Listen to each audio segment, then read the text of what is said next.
ഞാൻ കോൺഗ്രസിന്റെ ഒരു പ്രവർത്തനമാണ്. ആലുവയിൽ നിന്നാണ്. ബാബുക്കുട്ടൻ എന്നാണ് എന്റെ പേര്. ഞാൻ INDC ഒരു കൺവീനറും കൂടിയാണ് കെട്ടിട നിർമ്മാണ തൊഴിലാളികളുടെ. അപ്പൊ എനിക്ക് തോന്നിയൊരു തോന്നലാണ്, ഈ BD സതീശൻ ഉണ്ടല്ലോ, നമ്മുടെ ഗണേഷ് കുമാറിന്റെ മണ്ഡലത്തിൽ ഗണേഷ് കുമാറും BD സതീശനും നിന്ന് ജയിക്കൂ. ഗണേഷ് കുമാർ നമ്മുടെ ഇന്ന് പോയതാണല്ലോ, ഞങ്ങളുടെ ഇന്ന്. അപ്പൊ ആ ഗണേഷ് കുമാർ BD സതീശന് പവർ ഉണ്ടെങ്കിൽ ഗണേഷ് കുമാറിന് മുമ്പിൽ ജയിച്ചു വരികയാണെങ്കിൽ അവൻ കോൺഗ്രസ്സുകാരനെ പ്രതിപക്ഷ നേതാവാണെന്ന് ഞാൻ അംഗീകരിക്കാം. ഞാൻ ആലുവക്കാരനാണ്. ഞാൻ ആലുവ കാഞ്ഞൂരാണ് താമസിക്കുന്നത്. BD സതീശൻ അങ്ങനെ പുറയാറാണ്. എനിക്കറിയുകയും ചെയ്യാം. ആളെ ഞാൻ നേരിട്ട് സംസാരിച്ചിട്ടുണ്ട്.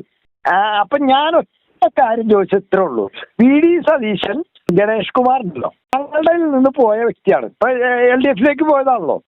ചങ്കുറ്റമുണ്ടെങ്കിൽ തന്തയ്ക്ക് പിറന്നവനാണെന്നുണ്ടെങ്കിൽ അവൻ അവിടെ നിന്ന് ജയിക്കാൻ പറ്റില്ല. കേരളത്തിൽ ഈ പറവൂര് വിട്ട് എവിടെയെങ്കിലും നിന്ന് ജയിക്കും. പറവൂരിൽ നിന്ന് ജയിക്കില്ല എന്ന് ഉറപ്പായി. പറവൂര് തന്നെ നാട്ടുകാരുടെ നല്ല സുന്ദരം ചവിട്ട് കിട്ടാൻ സ്കോപ്പ് ഉണ്ടെന്നിരിക്കെ അവൻ ടാക്സി വിളിച്ച് പോയി അവിടെ പത്തനാപുരത്ത് പോയി ചവിട്ട് മേടിക്കണോ? അല്ലത് അതല്ലേ ഞാൻ പറഞ്ഞത്. അവിടെ പോയി ചവിട്ട് മേടിക്കട്ടെന്ന് ഞാൻ പറയണേ. അവന് ഇത്ര കളി കളിക്കണത്, എന്ത് കളി, 4 കളി കളിക്കണേ. ഞാൻ ശരിക്കും പറഞ്ഞ കോൺഗ്രസ് പാർട്ടിയുടെ, ഞാൻ ശരിക്കും കെ കരുണാകരൻ നിൽക്കുന്ന സമയത്ത് കെ കരുണാകരനോട് KC രാജൻ മരിച്ചുപോയി. KC രാജൻ ചേട്ടന്റെ കൂടെ ഞാൻ അന്ന് സ്വർണ്ണപ്പണിയായിരുന്നു എനിക്ക്. ആ സ്വർണം പണിതുകൊണ്ടിരിക്കുന്ന KC രാജൻ ചേട്ടന്റെ കൂടെ ഞാൻ എൻ്റെ ഒരു 24 വയസ്സിൽ ഞാൻ സ്കൂളിൽ പഠിക്കുന്ന സമയത്ത് KCയിൽ തന്നെ ജെയിംസ് ചേട്ടൻ്റെ കൂടെയൊക്കെ ആയിരുന്നു. ഞാൻ 24 വയസ്സിൽ KC രാജൻ ചേട്ടൻ്റെ കൂടെ കൂടിയതായിരുന്നു. KC രാജൻ ചേട്ടൻ DIC ഉണ്ടാക്കിയിട്ട് LDF പോയി കഴിഞ്ഞപ്പോൾ ഞാൻ MA ഇലക്ഷൻ നിൽക്കുന്ന സമയത്ത് ഞാൻ ഇന്റർനാഷണൽ കോൺഗ്രസ്സുകാരനാണ്. ഞാൻ പ്രവർത്തിക്കില്ല രാജേട്ടാ. അപ്പൊ 18-ാം തീയതി വരെ ഞാൻ കണ്ടിട്ട് നമ്മളൊരു ഇതുണ്ടാവും. 18-ാം തീയതി കഴിയുമ്പോൾ നമ്മൾ ഒരുമിക്കുമെന്ന് പറഞ്ഞു. 18-ാം തീയതി കഴിയുമ്പോൾ രാജേട്ടൻ പറഞ്ഞു ഈ തവണ നമുക്ക് LDF കൊടുക്കാൻ പറഞ്ഞു. എൻ്റെ അച്ഛൻ്റെ പേര് കേശവൻ എന്നാണെന്ന് പറഞ്ഞു. ഞാൻ ഇന്റർനാഷണൽ കോൺഗ്രസിലൂടെ പ്രവർത്തിക്കുള്ളൂ എന്നുണ്ട്. ഈ M ജോൺ എന്ന് പറയുന്ന വ്യക്തി ഉണ്ടല്ലോ ആലുവയില്, ആ പുള്ളിക്ക് ആകെ എൻ്റെ എടത്തല പഞ്ചായത്തിൽ ഞാൻ പ്രവർത്തിക്കുന്ന വാർഡിൽ 67 68 എനിക്ക് ഒന്നും ഓർമ്മയില്ല, ഒരുപാട് നാളായല്ലോ, 20 വർഷത്തിനടുത്താട്ടെ. ആ വാർഡിൽ 13 വോട്ട് ഈ M ജോണിന് നിയോജക മണ്ഡലത്തിൽ 13 വോട്ട് LDF കൂടുതൽ ഇട്ടത് ആലുവയിൽ. M ജോണേട്ടന്റെ മണ്ഡലത്തിൽ പോലും പുള്ളി തോറ്റുപോയിരുന്നു. LDF കൂടുതൽ വോട്ട്. ആകെ 13 വോട്ട് കൂടുതലിട്ടത് എന്റെ വാർഡിൽ മാത്രമായിരുന്നു. എന്റെ വാർഡിൽ എന്റെ ബൂത്തിൽ മാത്രമായിരുന്നു. അതേമാതിരി തല്ലും കൊണ്ട് ഞാൻ LDF കയ്യിൽ പിടിച്ചെടുത്തായിരുന്നു. ഇപ്പൊ ഞാൻ കാഞ്ഞൂർക്ക് വന്നു. ഞാൻ എടത്തല പഞ്ചായത്തിലായിരുന്നു ആലുവയില്. അപ്പൊ ഞാൻ പറയണ ഇന്നും ഞാൻ കോൺഗ്രസ്സുകാരനാണ്. അപ്പൊ ഈ VD സതീശനൊക്കെ എടുത്ത് അന്ന് VD സതീശനല്ല എന്നെ വന്ന് കണ്ടത്. ഇവിടെ വന്നിട്ട് എന്നെ ബാബു ഉത്തരങ്ങാടി എല്ലാവരോടും കൊണ്ടുപോയിട്ട് എന്നെ കാണിച്ചത്. അങ്ങനെ കൊണ്ടുവന്നിട്ട് പറഞ്ഞ് കാണിച്ചിട്ട് എന്നോട് പറഞ്ഞാൽ അങ്ങനെ പേര് പറഞ്ഞത്. അപ്പൊ നമ്മൾ ഒരുമിച്ച് നിൽക്കണം, മറ്റൊരു മറിച്ച വന്നിട്ട് ബാബുച്ചേട്ടാ ശരി ബാബുച്ചേട്ടാന്ന് പറഞ്ഞു. അപ്പൊ കരുണാകരൻ വന്നിട്ട് പറഞ്ഞൊരു ഡയലോഗ് ഉണ്ട്. എന്താണെന്നറിയാമോ? ഞാനൊക്കെ ഇവിടെ ആദ്യത്തേന്ന് പറഞ്ഞ് TV കാണും, TV കണ്ട് വോട്ട് ചെയ്യുമെന്ന്. അപ്പൊ എനിക്ക് അപ്പൊ മനസ്സിലായിരുന്നു. പിന്നെ പുറത്തു പോകുമ്പോ എനിക്ക് മനസ്സിലായത് TVക്ക് വോട്ട് ചെയ്യാനാണ് പുള്ളി പറഞ്ഞതെന്നുള്ളത്, കെ കരുണാകരൻ. അപ്പൊ അന്ന് ഞങ്ങള് MA 14 വോട്ട് കൂടുതൽ പിടിച്ചത് എടത്തല പഞ്ചായത്തിൽ. ഇനി വേണമെങ്കിൽ നോക്കിയോ, എടത്തല പഞ്ചായത്തിൽ അന്ന് 4-ാം വാർഡായിരുന്നു. 4-ാം വാർഡിൽ ഞങ്ങളുടെ ബൂത്ത് 63 67 ഞാനപ്പോ അവിടുന്ന് പോയിട്ട് ഇപ്പൊ കുറച്ച് നാളായി. അപ്പൊ ഞാനിപ്പോ കാഞ്ഞൂർ പഞ്ചായത്തിലാണ് വർക്ക് ചെയ്യുന്നത്. ഞാനിപ്പോ കോൺഗ്രസ് പാർട്ടിയുടെ ഇതിൽ തന്നെയാണ്. ഞാൻ INDC കെട്ടിട നിർമ്മാണ തൊഴിലാളി യൂണിയനിലായിരുന്നു. കഴിഞ്ഞ ദിവസം ഞാൻ വർക്ക് ചെയ്യുന്നിടത്ത് റിസൈൻ ചെയ്തു. എന്ന് വെച്ച് കഴിഞ്ഞാൽ എനിക്ക് വേണ്ട, പണിയാൻ പറ്റാത്തതിന്റെ വല്ല എനിക്ക് 58 വയസ്സായി.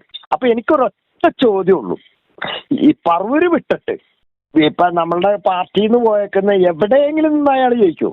ഈ കേക്കറ്റിന്റെ അവസ്ഥ എന്താ ഇപ്പൊ?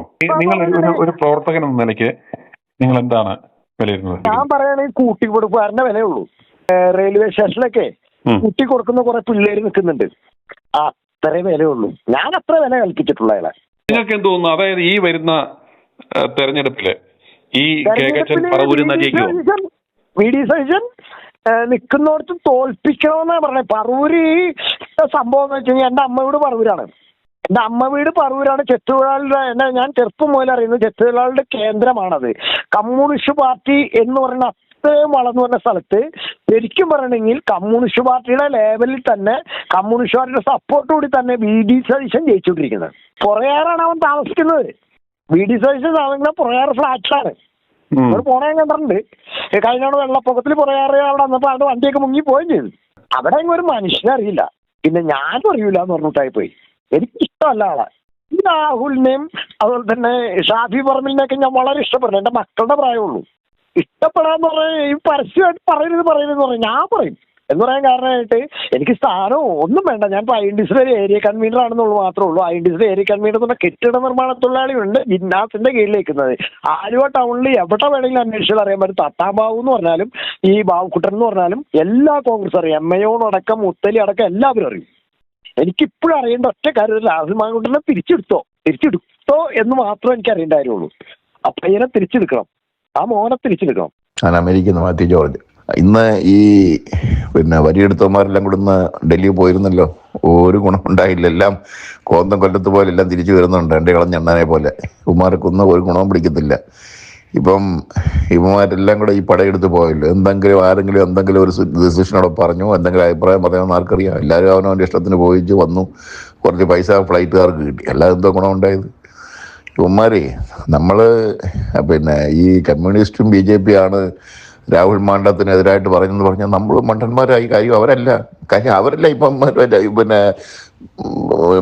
മാങ്കുട്ടത്തിൻ്റെ കൂടെ വേദികളിൽ നടക്കുകയില്ലയോ? ഈ കോൺഗ്രസ് അല്ലേ ഉള്ളൂ ഇപ്പോൾ അവൻ്റെ കൂടെ നിൽക്കാത്തത്.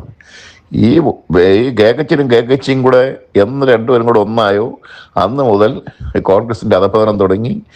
ഈ മാങ്കുട്ടത്തിനെ അവിടുന്ന് പറഞ്ഞു വിട്ടത്. അല്ലെങ്കിൽ ഈ കേക്കച്ചൻ അവിടെ പഴം കൊടുത്തതാണോ ഇനി വേറെ വല്ലതും രാത്രി കൊടുക്കുന്നുണ്ടോന്നും നമുക്കറിയത്തില്ലല്ലോ. അതുകൊണ്ട് ഇത്രയും അരിശം വരുന്നത്. അല്ലാതെ ആരെങ്കിലും ഒന്നും പറയുമ്പോൾ മനുഷ്യൻ അരിശം വരുമോ?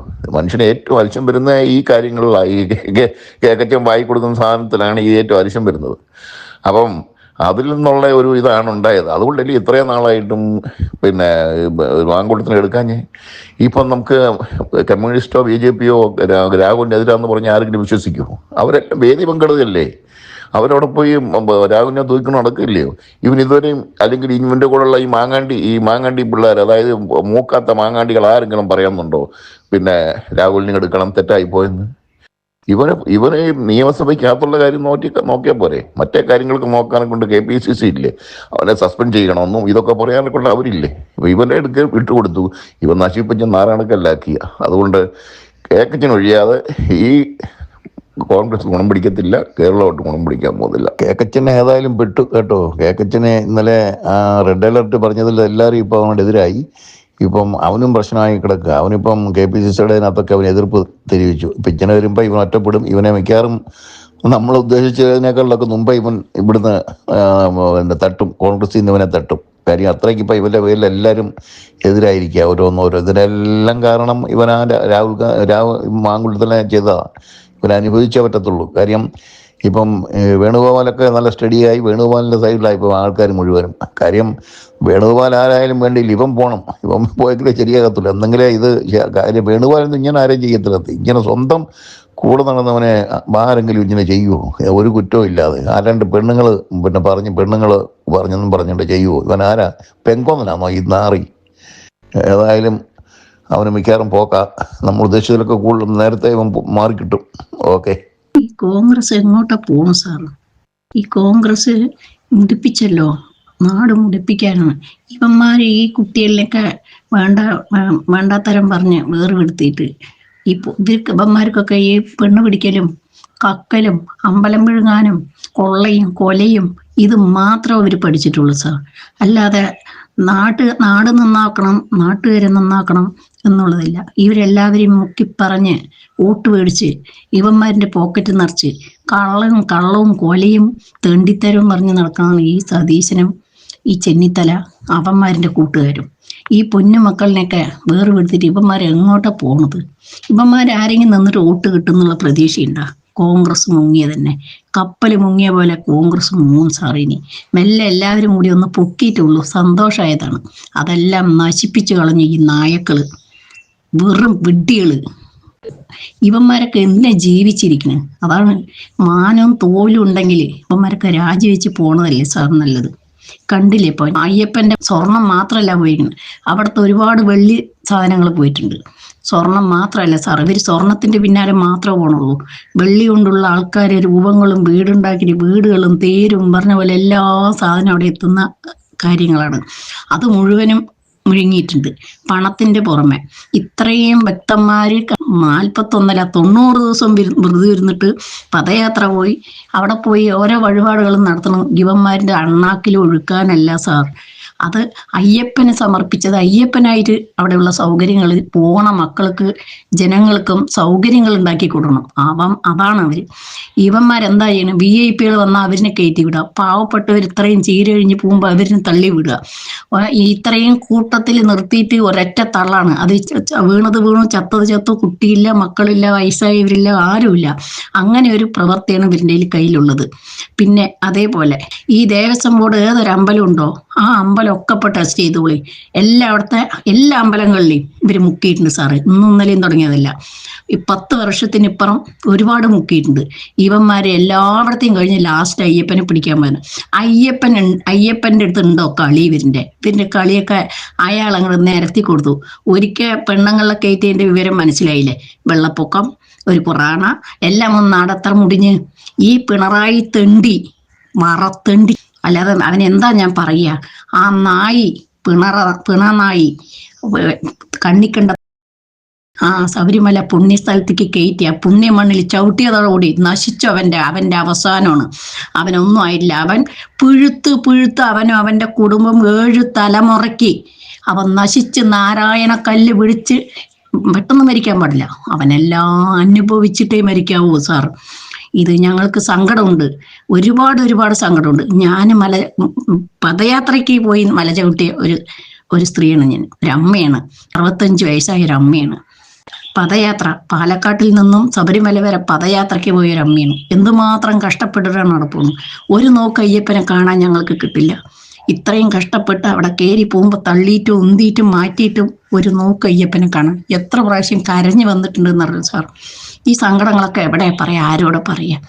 ആ മണ്ണിലെങ്കിലും ചവിട്ടാനുള്ള യോഗം ഉണ്ടല്ലോ എന്ന് മാത്രം പ്രാർത്ഥിച്ചിട്ട് വരുമായിരുന്നു തിരിച്ചു വരുമ്പോ. അത്രേ ഉള്ളൂ. ഇവന്മാരൊക്കെ കള്ളന്മാര്, പെരുങ്കള്ളന്മാര്. ഇവന്മാരിനെയൊക്കെ ചുട്ട് കരിക്കണം. ശരിക്ക് പറയണമെങ്കിൽ ഈ കഴുതകളിലെ പെരുങ്കഴുതകളിലെ പിണറായിയും കുടുംബവും ചെന്നിത്തലയും സതീശന്റെ കുടുംബവും നശിച്ച് നാരായണ കല്ല് പിടിച്ച് കാണണം സാർ. അത് കണ്ടേ പറ്റൂ. ഞാൻ 5 കൊല്ലം അവിടെ ശരിക്കും ഞാൻ പ്രാർത്ഥന ഇട്ടിട്ട് വന്നു. അത് നിറവേറി. 4ാമത്തെ വർഷത്തിലേ നിറവേറി കിട്ടി.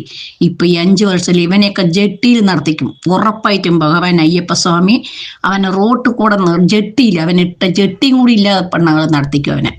അത്രയ്ക്കും ലോകം മുടിപ്പിച്ചവൻ. ലോകത്തില്ലാത്ത പാവപ്പെട്ടവരിന് ഇല്ലാത്ത കേസ് ഉണ്ടാക്കി അവൻ. എത്ര പോസ്കോ കേസും പലതരത്തിലും കേസ് ഉണ്ടാക്കിയിട്ട് ഒരുപെട്ടി പാവങ്ങളില് വക്കീലിക്ക് പണം കൊടുത്തിട്ടും ചീരഴിഞ്ഞിട്ടും പാവങ്ങളുടെ വീട് വിറ്റടക്കം കേസ് നടക്കണില്ലേ? ഈ ദുഷ്ടൻ പെരുങ്കാലൻ, ഈ മഹാപാവി എന്തിനുണ്ടാക്കണത്? ഇവൻ എന്ത് സൂക്കട് സാർ? ഒരു സൂക്കടും ഇല്ല. അവൻ ഒരു ക്യാൻസറും ഇല്ല. അവൻ പോണത് ദുബായ്, അമേരിക്കയും മലയാളിക്കും അവിടെ ഇവിടെയും പോണത് സൂക്കടിന് പോവുകയല്ല. ഇവൻ ഉണ്ടാക്കി വെച്ചിരിക്കുകയാണ് അവിടെ ഓരോരോ കാര്യങ്ങൾ. ഇവിടെ നിന്ന് കൊണ്ടുപോയി അവിടെ എവിടെയും കൊണ്ട് എല്ലാ രാജ്യത്തും കൊണ്ട് സ്ഥാപിച്ചിട്ടുണ്ട് അവന്റെ നെഞ്ഞത്ത് വാഴ വെക്കാനായിട്ട്. ഇവിടെ മഹാപാവങ്ങൾ കിടന്ന് ചീരയ്യ, വീടില്ല, കഞ്ഞിയില്ല, റേഷൻ അരിയില്ല. 1 മാസത്തിൽ 2 കിലോ അരിയാണ് ഒരാൾക്ക് കൊടുക്കുന്നത്. ഇത് കിഴികെട്ടി വെള്ളത്തിലിട്ടിട്ട് അത് കുടിക്കാനാണ് പറയണവൻ. അവനെങ്ങനെ പാലും അണ്ടിപ്പരിപ്പും മുട്ടയും കഴിച്ചിട്ട് സുഖമായിട്ട് അവന്റെ ഇവന്മാരുടെ കുടുംബങ്ങളും രക്ഷിച്ച് നടക്കാൻ. ഞങ്ങളുടെയൊക്കെ പണങ്ങൾ എന്തുമാത്രം കഷ്ടപ്പെട്ടിട്ടാണ് ഞങ്ങളൊക്കെ ജീവിക്കുന്നത്. ഇന്നൊരു ലോൺ എടുത്തതിന് അടയ്ക്കാൻ വഴിയില്ലാണ്ട് ജപ്തി വരുന്നത് കണ്ടിട്ട് എന്തുമാത്രം പാവങ്ങളെ കരഞ്ഞുകൊണ്ടിരിക്കണം. ഇവൻ കോടികൾ അമുക്കിയിട്ട് നടക്കണില്ലേ മഹാപാവി? കോടികൾ, എത്ര കോടികൾ. എന്നിട്ടും ഈ അമ്പലത്തിൽ നിന്ന് കട്ടുമുടിക്കണില്ലേ? ഇപ്പൊ ഞാൻ പറഞ്ഞന്ന് ഗുരുവായൂർ ടെസ്റ്റ് ചെയ്ത ഗുരുവായൂരും പിടിക്കുന്നു. കറക്റ്റായില്ലേ? ഗുരുവായൂരും പോയില്ലേ? ഇനി ഇതേപോലെ വലിയ എല്ലാ അമ്പലങ്ങളും തന്ത്രിമാരും മന്ത്രിമാരും വെറും പെരുങ്കള്ളന്മാരാണ്. ഒരു പൊട്ട്, ഒരു ചാന്തിന്റെ അത്ര ചന്ദനം കിട്ടണമെങ്കിൽ അവിടെ 10 ഉറുപ്പിക ഇട്ടവനൊന്ന്, 50 ഉറുപ്പിക ഇട്ടവനൊന്ന്, 100 ഉറുപ്പിക ഇട്ടവനൊന്ന്. ഗുരുവായൂർ പോയിട്ട് ഒന്ന് ആ അത്രയും നേരം നിന്നിട്ട് തൊഴുതാനിറങ്ങിയിട്ട് അവിടെയുള്ള തീറ്റപ്പണ്ടികളില്ലേ അവർ തള്ളി മാറ്റുക. അപ്പൊ ഞാൻ അവിടെ ശരിക്ക് തരണം ചെയ്തു. ഞാൻ ശരിயான വർത്തമാനങ്ങൾ പറഞ്ഞു. അപ്പൊ വേഗം അവിടുന്ന് മേലെ ടോക്കൺ കൊടുക്കുന്ന ആള് ഞങ്ങൾ 7 ആളിനെ വിളിച്ച് ടോക്കൺ തന്ന് ഉള്ളിൽ കടത്തി. തെണ്ടിത്തരം ഞാൻ പറഞ്ഞു സാറേ. ഗുരുവായൂരപ്പന്റെ നടക്കൽ നിന്നിട്ട് തന്നെ ഞാൻ പറഞ്ഞു, ഈ തീറ്റിപ്പണ്ടങ്ങളുണ്ടല്ലോ, തീറ്റിപ്പണ്ടാരങ്ങൾ. അവര് ഒരു കെട്ട് തുളസി അല്ലെങ്കിൽ പൂജയ്ക്ക് സാധനം മേടിച്ചാൽ നടക്കിൽ വെക്കാൻ പറ്റില്ല. അവര് അവിടെ വെച്ച് അത് എടുത്ത് അപ്പുറത്ത് കടയിൽ കൊണ്ട് കൊടുക്കുക, എന്നിട്ട് അത് വീണ്ടും കച്ചവടം വെക്കുക. താമരപ്പൂവാണെങ്കിലും കദളിപ്പഴമാണെങ്കിലും അല്ലെങ്കില്ല അവര് നമ്മൾ ഭഗവാനെ വേണ്ടി കൊടുക്കണം, അവിടെ വെച്ചത് അങ്ങനെ എടുത്ത് അപ്പുറത്ത് കടയിൽ കൊടുക്കുക. അവിടെ വരുന്ന സാധനങ്ങളെല്ലാം അങ്ങനെ ആ കടകൾ മുഴുവൻ ആ ഗുരുവായൂരപ്പന്റെ സാധനങ്ങൾ തന്നെയാണ് കച്ചവടത്തിന് കൊടുക്കുകയാണ്, തിരിച്ചും മറിച്ചും വിൽക്കുകയാണ് അവര്. ഈ പണമൊക്കെ അവിടെ ഇത്രയും കട്ട് മുടിക്കുന്നു സാറേ. ഇതൊന്നും ചോദിക്കാനും പറയാൻ ആളില്ല. പട്ടിണി പാവങ്ങളെ കൊല്ലാനേ ആളുള്ളൂ. ലോൺ അടച്ചില്ല, അവിടുത്തെ ജപ്തി വരിക. ഈ കോപ്പറേറ്റീവ് ബാങ്കുകളിൽ ഒരു വീടുണ്ടെങ്കിൽ ആ ഒരു വീടുണ്ടെങ്കിൽ ആ ആധാരം മുഴുവനും ആ കനറ ബാങ്കുകളിലാണ്. ആ പാവങ്ങളൊക്കെ എന്തുമാത്രം കഷ്ടപ്പെട്ട് കാര്യം അത് എടുക്കാൻ പറ്റുന്നുണ്ടോ? പലിശ മുങ്ങി മുങ്ങി മുങ്ങി. ഒരു പഞ്ചായത്ത് ഉണ്ടെങ്കിൽ അതിൽ 21 വാർഡാണ്. ആ 21 വാർഡിലെ ആധാരങ്ങളും കോപ്പറേറ്റീവുകളിലാണ്. ഈ കോപ്പറേറ്റീവ് ബാങ്കിലാണ് ഈ പിണറായിന്റെ പണം മുഴുവനും, മുക്കാലും കോപ്പറേറ്റീവ് ബാങ്കുകളിൽ. എന്നിട്ട് അവിടെ ഒരു ADSന് വെക്കും. ഓരോരോ വാർഡിന് ഓരോ ADSകളിനെ വെച്ചിട്ട് മുറ്റത്തെ മുല്ല, ആ മുല്ല, ഈ മുല്ല എന്നിട്ട് അവരിനെ കൊണ്ട് ലോൺ കൊടുപ്പിക്കുക. അത് 6 മാസം വരെ അവർ അടച്ചിട്ടില്ലെങ്കിൽ ഒരു പ്രശ്നമില്ല. 6 മാസം കഴിഞ്ഞ് 1 കൊല്ലം കഴിഞ്ഞിട്ടാണ് അവർ വീട്ടിൽ തെരഞ്ഞു വരുള്ളൂ. അപ്പൊ ഈ അടയ്ക്കാണ്ടിരിക്കുമ്പോൾ 3 മാസത്തിൽ ഒരിക്കലെങ്കിലും ഇവർ നിർബന്ധിച്ച് അടപ്പിക്കണില്ല. പിന്നെ ഇത് ഒന്നായി വരുമ്പോഴേക്ക് ഇപ്പൊ 5 ലക്ഷം എടുത്തിട്ടുണ്ടെങ്കിൽ അത് 7 ലക്ഷമായി. ഇപ്പൊ 10 ലക്ഷം എടുത്തവർക്ക് 18 ലക്ഷമായി. ഇങ്ങനെ ഈ പാവപ്പെട്ടവരിനെ ഒരു പട്ടി ഈ കനറ ബാങ്ക്, ഈ മറ്റേ കോപ്പറേറ്റീവ് ബാങ്കുകാർ ഒരുപാട് മുടിപ്പിക്കുന്നുണ്ട്. ഇയാളുടെ പണം മുഴുവൻ ഈ ഏതൊരു കോപ്പറേറ്റീവ് ബാങ്കിലോ അല്ലെങ്കിൽ പഞ്ചായത്തിലോ അവിടെ ഏതൊരു ഉദ്യോഗസ്ഥനുണ്ടെങ്കിലും ആ ഒരു ഉദ്യോഗസ്ഥനായാലും ഉദ്യോഗസ്ഥകളായാലും ഈ മാർക്സിസ്റ്റിന്റെ അല്ലാണ്ട് പിണറായിന്റെ ആൾക്കാരെല്ലാം വേറൊരാളും ഈ ഓഫീസുകളിൽ ഇല്ല സാർ. അവരിന്റെ ആൾക്കാർ തന്നെ ജോലിക്ക് അവർ തന്നെ കട്ടുമുടിക്കണം. ഇവന്റെ പണം ഒരു ബാങ്കിൽ ഈ പാവപ്പെട്ടവരിന്റെ പലിശ കൊടുത്തും എല്ലാം വീടുകൾ മുടിഞ്ഞു സാറേ. ഇതിനൊക്കെ ഒരു പരിഹാരം കാണുന്നെ വേണം. ഇതിനെന്താ ചെയ്യേണ്ടതെന്നൊന്ന് ഒന്ന് മനസ്സിലാക്കി തരണം. കാരണം ഈ കോപ്പറേറ്റീവ് ബാങ്കിൽ എന്തുമാത്രം കടമാണ് എല്ലാ ജനങ്ങൾക്കും, കരഞ്ഞുകൊണ്ട് നടക്കുകയാണ് സാർ. ഇതിനൊക്കെ എന്താ അതിനൊരു സമാധാനം കിട്ടേണ്ടത്? പിണറായിന്റെ പണമുണ്ട്, അല്ലാതെ വേറെ ആരുടെ ഇല്ല. അവരിന്റെ ബാങ്ക്, അവരിന്റെ പണം, ആ പണം മുഴുവനും നമ്മുടെ പണം അവിടെ കൊടുത്തിട്ട് പണം ഉണ്ടാക്കുന്നുണ്ട്. പിണറായിനെ പിടിക്കുകയാണെങ്കിൽ ഒരു പടി പിടിക്കാനുണ്ട് സാറേ. വിടാൻ പാടില്ല അവനെ, ഒരിക്കലും വിടാൻ പാടില്ല. അവനെയൊക്കെ നാശിപ്പിച്ച് നാരായണക്കല്ല് പിടിപ്പിച്ച് കൊല്ലാൻ പാടില്ല. കൊല്ലരുത്, കൊല്ലാതെ അവനെ കൊന്നുകൊണ്ടിരിക്കണം.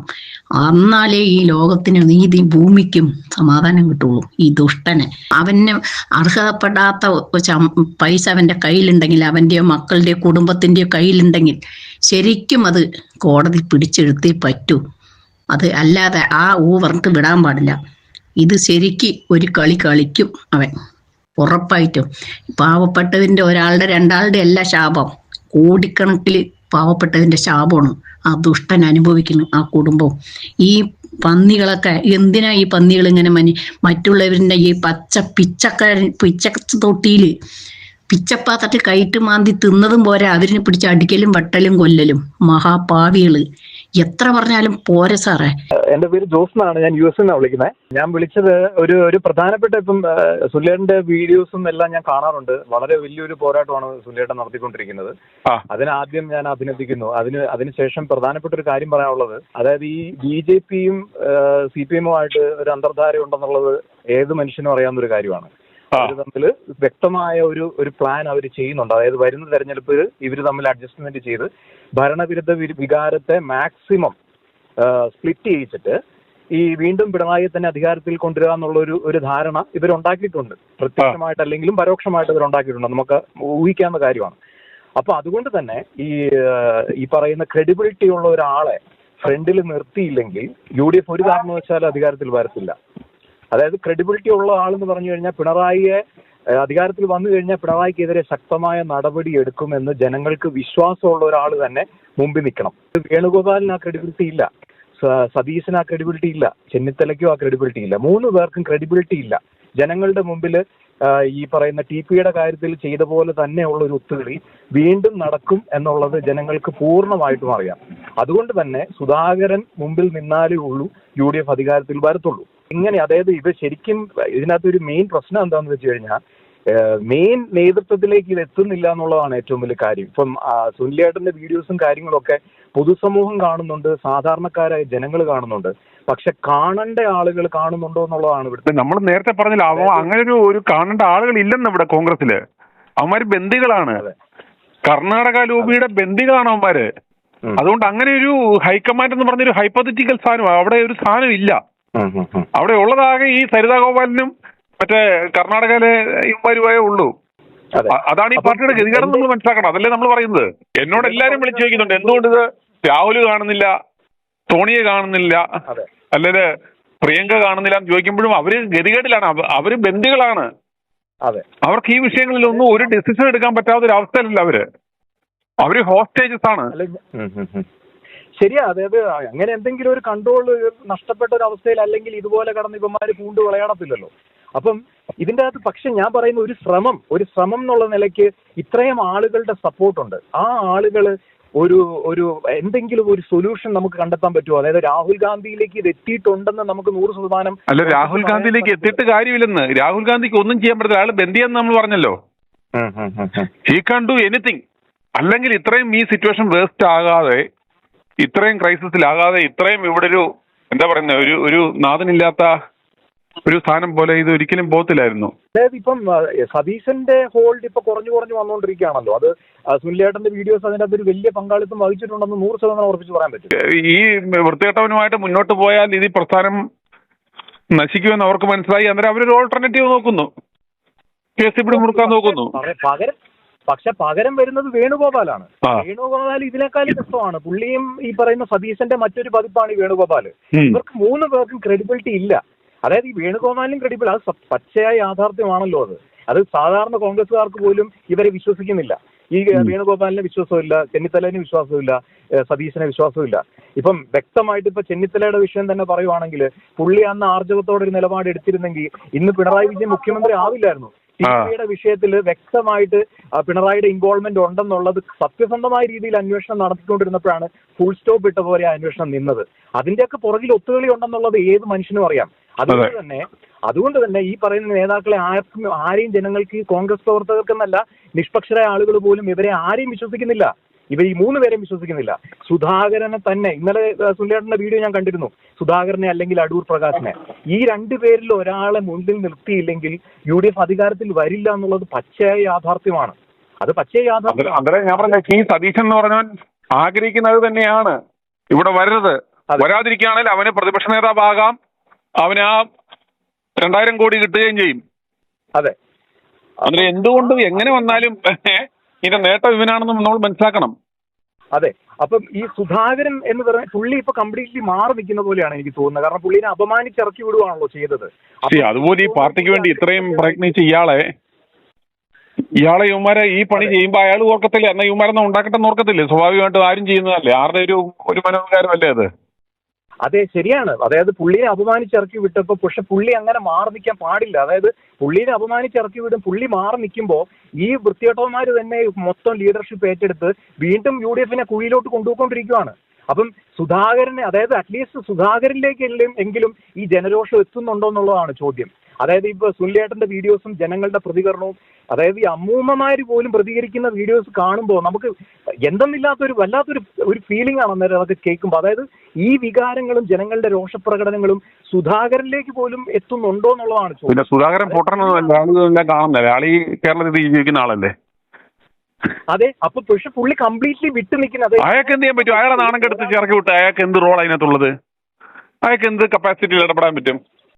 അയാൾക്ക് ഏത് റോളിൽ ഇടപെടാൻ പറ്റും? അയാളെ KPCC പ്രസിഡന്റ് സ്ഥാനത്ത് നിന്ന് ഇവര് നീക്കം ചെയ്തു. അയാൾക്ക് എന്ത് പദവിയാ ഉള്ളത്? സുനിലേട്ടാ, പുള്ളി ഇപ്പൊ ഒരു MP അല്ലേ? ഒന്നുമില്ലല്ലോ പുള്ളി. അതുപോലെ എത്ര MPമാർ ഇവിടെ ഉണ്ട്? അയാളുടെ പോർട്ട്ഫോളിയോ എന്താണ്? പുള്ളി എന്ന് ജനങ്ങളുടെ, അതായത് ഈ കോൺഗ്രസ് പ്രവർത്തകർ ഉൾപ്പെടെ സ്നേഹിക്കുന്ന ഒരു നേതാവാണ്. അതായത് പുള്ളി എന്ന് പറയുന്ന മനുഷ്യന്റെ ആ ഒരു വാല്യൂ അല്ല, ആ ജനങ്ങൾ എവിടെ പോയി? ഇയാളെ ഇതുപോലെ ശോഭകേടി ചെയ്തപ്പം ഇവന്മാർ എവിടെ പോയി? ഈ ജനങ്ങൾ എന്ന് പറയുന്നവരെ എവിടെ പോയി? അതെ. അതിനുവേണ്ടി മറുപടി കൂട്ടാൻ ആരെങ്കിലും ഉണ്ടായിരുന്നോ? ആരുമില്ലായിരുന്നു. അല്ല, പുള്ളി ഇറങ്ങി പോകുന്ന കണ്ടിട്ട് മിണ്ടാതെ ഒരു വാക്ക് പോലും പ്രതികരിക്കാതെ എല്ലാവരും ഇങ്ങനെ നോക്കി നിന്നു. അതാണ് സംഭവിച്ചത്. പക്ഷെ പുള്ളിയെ, അതായത് ഇതിന്റെ അകത്തൊരു സൊല്യൂഷൻ വേണ്ടേ സുല്ലേട്ടാ? അതായത് ഞാൻ പറയുന്നത് യാഥാർത്ഥ്യങ്ങൾ ജനങ്ങൾക്ക് തിരിച്ചറിഞ്ഞു കഴിഞ്ഞു, ജനങ്ങൾ മനസ്സിലാക്കി കഴിഞ്ഞു. ഇവരാരും മുമ്പിൽ നിന്നാൽ UDF അധികാരത്തിൽ വരില്ല. പക്ഷെ എന്താണ് സൊല്യൂഷൻ എന്ന് ഒരു ഓൾട്ടർനേറ്റീവിനെ മുന്നിൽ കൊണ്ടുവരണം. ഈ സുധാകരനെ ഇങ്ങനെ പുള്ളി അപമാനിക്കപ്പെട്ടു, പുള്ളിയോട് ജനങ്ങൾ ചെയ്തത് നീതികേടാണ്, പ്രതികരിക്കേണ്ട സമയത്ത് ആരും പ്രതികരിച്ചില്ല. പക്ഷെ ഇനി 6 മാസം കൂടി ഉള്ളൂ തെരഞ്ഞെടുപ്പിന്. പുള്ളിനെ മെയിൻ ഫീൽഡിലേക്ക്, മുഖ്യധാരയിലേക്ക് തിരിച്ചു കൊണ്ടുവരാൻ എന്ത് ചെയ്യാൻ പറ്റും എന്നുള്ളതാണ് നമ്മൾ ഇനി ചിന്തിക്കേണ്ടത്. അതായത് എന്താ നമുക്ക് ചെയ്യാൻ പറ്റുന്നെന്നുള്ളതാണ് ഞാൻ എൻ്റെ അഭിപ്രായത്തിൽ. പുള്ളിനെ നേരിട്ട് പോയി കാണാനോ അല്ലെങ്കിൽ എന്തെങ്കിലും രീതിയിൽ ഒരു സാധാരണക്കാർക്ക് എന്തെങ്കിലും ചെയ്യാൻ പറ്റുമോ? കാരണം ഈ കോൺഗ്രസ് തെണ്ടികളെ അല്ലെങ്കിൽ വൃത്തികെട്ടന്മാരെ ചിന്തിച്ചിട്ട് കാര്യമില്ല. അവന്മാരെ എന്തെങ്കിലും തോന്നിവാസം കാണിച്ച് അവരുടെ ഗ്രൂപ്പിനെ വളർത്താനേ അവർ ശ്രമിക്കത്തുള്ളൂ. സത്യസന്ധമായ ഒരു നിലപാടോ ഒരു കാഴ്ചപ്പാടോ ആർക്കുമില്ല. അപ്പം സാധാരണക്കാർക്ക് ഇതിൽ എന്ത് ചെയ്യാൻ പറ്റും, എന്ത് സൊല്യൂഷൻ നമുക്ക് സാധാരണ ചെയ്യാൻ പറ്റാവുന്ന വരുന്ന തദ്ദേശ സ്വയംഭരണ സ്ഥാപനങ്ങളിലേക്കുള്ള തെരഞ്ഞെടുപ്പിന് ഇവനെ വടല ഇവരെ തോപ്പിക്കുമ്പോൾ അവന്മാര് അതിന്റെ കാരണം അന്വേഷിക്കും. അതേ ഉള്ളൂ ജനങ്ങളുടെ മുന്നിലുള്ള സൊല്യൂഷൻ, അതേ ഉള്ളൂ. അതല്ലാതെ ഇവന്റെ വാച്ചിലിന്റെ പുറത്ത് ജനങ്ങൾക്ക് പോകാൻ പറ്റുമോ? പക്ഷേ ജനങ്ങൾക്ക് എന്ത് ചെയ്യാൻ പറ്റും? യുവമാർക്ക് യാഥാർത്ഥ്യം അറിയാമെങ്കിൽ യുവമാർ ഇതെല്ലാം കണ്ടില്ലെന്ന് അടിച്ച് പൊട്ടന്മാരായിട്ട് യുവമാര് നടക്കുകയാണ്. യുവമാർക്ക് ആരൊക്കെ എന്തൊക്കെ പറഞ്ഞു പറഞ്ഞാൽ യുവമാര് പല ഞാൻ പറഞ്ഞില്ലേ, ഓരോ നേതാക്കന്മാർക്കും ഓരോ താല്പര്യമാണ്. കേക്കച്ചന് പിണറായിയുടെ തുടർഭരണം ഉറപ്പാക്കുവാൻ വേണ്ടി ഇയാള് ആയിരക്കണക്കിന് കോടി മേടിച്ചിട്ട് ഇയാള് ജട്ടി വിപ്ലവത്തിന് നായകനായിട്ട് ഇയാൾ പോകുന്നു. ഇതിനെ തോപ്പിക്കണം, മുടിപ്പിക്കണം എന്ന രീതിയിൽ അയാൾ പോവുക. ഈ പണിയൊക്കെ ചെയ്യുമ്പോഴും ഈ പ്രസ്ഥാനം നശിക്കും, ഈ പ്രസ്ഥാനം തകരും. ഇത് മൂന്നാമതും ഇടതുപക്ഷത്തിന് തുടർഭരണം ഉണ്ടാക്കും എന്ന് അറിയാൻ വേണ്ടിയിട്ട് പൊട്ടണമെന്നല്ല ഇവൻ. ഇത് അറിഞ്ഞുകൊണ്ട് തന്നെയാണല്ലോ ഈ രാഹുൽ വിഷയത്തിൽ കണ്ടോ പരാതിക്കാരില്ല, ഒന്നുമില്ല, പരാതിയില്ല. ആ വിഷയം പരിഹരിക്കാത്ത എന്തുകൊണ്ടാ? പരിഹരിച്ചാൽ ഈ പാർട്ടി രക്ഷപ്പെടും, അതുണ്ടാകാൻ പാടില്ല. അതുപോലെ സുധാകരൻ വിഷയത്തില് സുധാകരനെ എന്തുകൊണ്ട് മാറ്റി? അതുപോലെ ഒരു മിടുക്കം വന്നാൽ കോൺഗ്രസ് തിരിച്ചു വരും.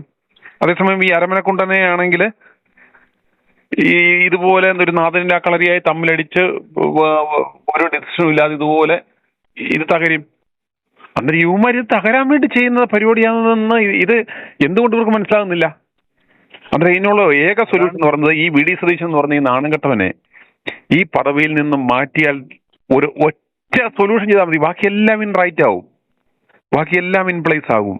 2006 ഈ പറയുന്ന വി എസിന് സീറ്റ് കൊടുത്തില്ലല്ലോ. 2006 വി എസിന് സീറ്റ് കൊടുക്കാതെ ഇരുന്നപ്പോഴാണല്ലോ ഈ CPM പ്രവർത്തകർ ഒറ്റക്കെട്ടായിട്ട് തെരുവിലിറങ്ങി പുള്ളിക്ക് സീറ്റ് നിർബന്ധിച്ചു കൊടുക്കേണ്ട ഒരു സാഹചര്യം ഉണ്ടായി. അതായത് CPM നേതൃത്വത്തിന്. അന്ന് കേന്ദ്ര നേതൃത്വം ഇന്നത്തെ പോലെ മുണ്ണകളല്ലായിരുന്നല്ലോ. അന്ന് നല്ല ആർജവമുള്ളവരായിരുന്നല്ലോ അന്ന് CPMന്റെ കേന്ദ്ര നേതൃത്വത്തിൽ ഉണ്ടായിരുന്നത്. അന്ന് അവര് ഇവരുടെ പ്രക്ഷോഭം കണ്ടു കഴിഞ്ഞപ്പോ വി എസിന് സീറ്റ് കൊടുക്കുകയും ചെയ്ത് അങ്ങനെയാണല്ലോ 2006 പുള്ളി മുഖ്യമന്ത്രിയായത്. എന്ന് പറഞ്ഞ പോലെ കോൺഗ്രസ് പ്രവർത്തകര് ഈ തെരുവിൽ ഇറങ്ങേണ്ട സമയം അതിക്രമിച്ചിരിക്കുന്നു.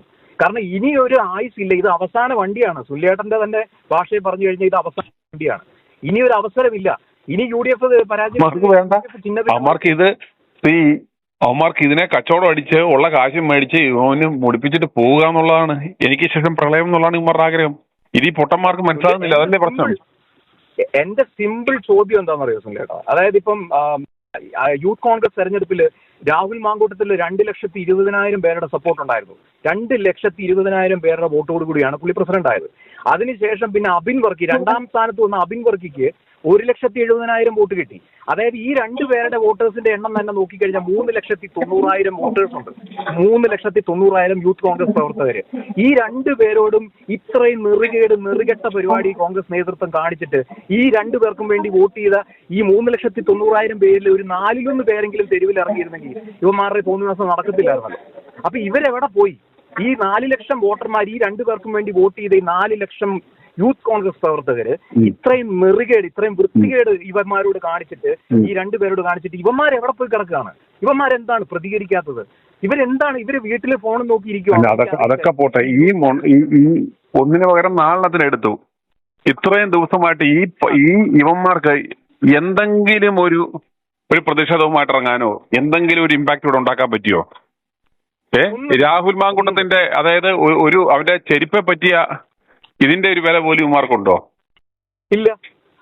അതായത് അവര് ഒന്നിന് പകരം 4 കൊണ്ട് നിർത്തിയിട്ടുണ്ടല്ലോ. 4 എന്ന് പറഞ്ഞു കഴിഞ്ഞാല് ഒരു മണവും ഗുണവും ഇല്ലാത്ത 4 പേരെ കൊണ്ട് ഇങ്ങനെ നിർത്തിയിരിക്കുകയാണ്. ഇങ്ങനെ കെട്ടുകാഴ്ച പോലെ എന്തെങ്കിലും ശരിക്കും ജനങ്ങളുടെ മുമ്പിൽ ഇവർ കാർക്കിച്ച് തുപ്പുവാണ്. ജനങ്ങൾക്ക് ഒരു തരുമ്പ് പോലും ജനങ്ങളുടെ വികാരത്തിന് ഒരു വാല്യൂ കൊടുക്കുന്നില്ല. ഇതേ ജനങ്ങൾ വോട്ട് ചെയ്താലേ അധികാരത്തിൽ വരൂ എന്നുള്ളത് ഇവര് തിരിച്ചറിയുന്നില്ല. ഇവരെങ്ങോട്ടാണ് ഈ നാടിനെ കൊണ്ടുപോകുന്നത്? ഇതിനൊരു സൊല്യൂഷൻ കൊണ്ടുവരണമെങ്കിൽ ഇപ്പം പറഞ്ഞതുപോലെ സുധാകരനെ, അതായത് പുള്ളി അപമാനിക്കപ്പെട്ട് പുള്ളിയോട് വലിയ തെറ്റാണ് നമ്മളടക്കം, ഞാനടക്കമുള്ള സാധാരണക്കാരായിട്ടുള്ള ആളുകൾ വലിയൊരു നീതികേടാണ് പുള്ളിയോട് കാണിച്ചത്. ഇത്രയും വലിയൊരു വൃത്തികേട് പുള്ളിയോട് കാണിച്ചപ്പോൾ ആരും കമാന്നൊരു അക്ഷരം ഒരു പ്രതികരിക്കാതെ നോക്കുകുത്തികളെ പോലെ നോക്കി നിന്നത് വലിയൊരു തെറ്റാണ് ഞാനടക്കമുള്ള ആളുകൾ ചെയ്തത്. അതിനൊരു പ്രായശ്ചിത്തമുള്ള നിലയ്ക്ക് ജനങ്ങൾക്ക് എന്ത് ചെയ്യാൻ പറ്റും? ജനങ്ങൾക്ക്, അതായത് ഇപ്പം പുള്ളിയെ സുധാകരനെ തിരിച്ചു കൊണ്ടുവരാനായിട്ട് എന്ത് ചെയ്യാൻ പറ്റും എന്നുള്ളതാണ് നമ്മൾ ചിന്തിക്കേണ്ടത്. എന്ത് ചെയ്യാൻ പറ്റും?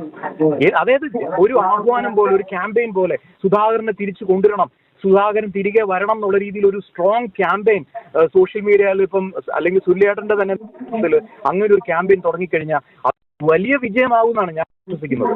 പുള്ളിയെ സുധാകരൻ തിരിച്ചു വരണം എന്നുള്ള രീതിയിൽ. കാരണം പുള്ളി കംപ്ലീറ്റ്ലി മാറി നിൽക്കുവാണ് ഇപ്പോൾ. അപമാനിക്കപ്പെട്ട് വളരെയധികം വേദനിച്ചാണ് പുള്ളി ഇന്ന് മാറി നിൽക്കുന്നത്. അത് നമുക്ക് ഊഹിക്കാൻ പറ്റുന്ന കാര്യമേ ഉള്ളൂ. പുള്ളിനെ തിരിച്ചു കൊണ്ടുവരാൻ ഒരു ക്യാമ്പയിൻ ചെയ്യാൻ പറ്റുമെന്നുള്ളതാണ് സാധാരണക്കാർ ഇപ്പൊ ചിന്തിക്കുന്നത്. അതിന് എന്തെങ്കിലും നമുക്ക് ഇപ്പം ചെയ്യാൻ പറ്റുമോ? എന്താ പുള്ളിയുടെ അഭിപ്രായത്തിനെ പറ്റി? യുവമാർക്ക് ആംബിയറുണ്ടമാര് ചെയ്യട്ടെ, അവർക്ക് ശേഷമുള്ളവന്മാരുടെ ചെയ്യട്ടെ, അവർക്ക് വേണം ചെയ്യട്ടെ. അതെ, എന്തായാലും ഇങ്ങനെ ഒരു പ്ലാറ്റ്ഫോം ഒരുക്കി ജനങ്ങളുടെ അഭിപ്രായം പറയാൻ ഒരു പ്ലാറ്റ്ഫോം എങ്കിലും ഒരുക്കി സുല്യേട്ടനോട് 1000 നന്ദി കേട്ടോ. i2i News, an eye for truth. i2i News subscribe ചെയ്തിട്ടില്ലാത്തവർ ഇപ്പോൾ തന്നെ സബ്സ്ക്രൈബ് ചെയ്യുക. നോട്ടിഫിക്കേഷൻ ലഭിക്കുവാൻ ബെൽ ബട്ടണും അമർത്തുക.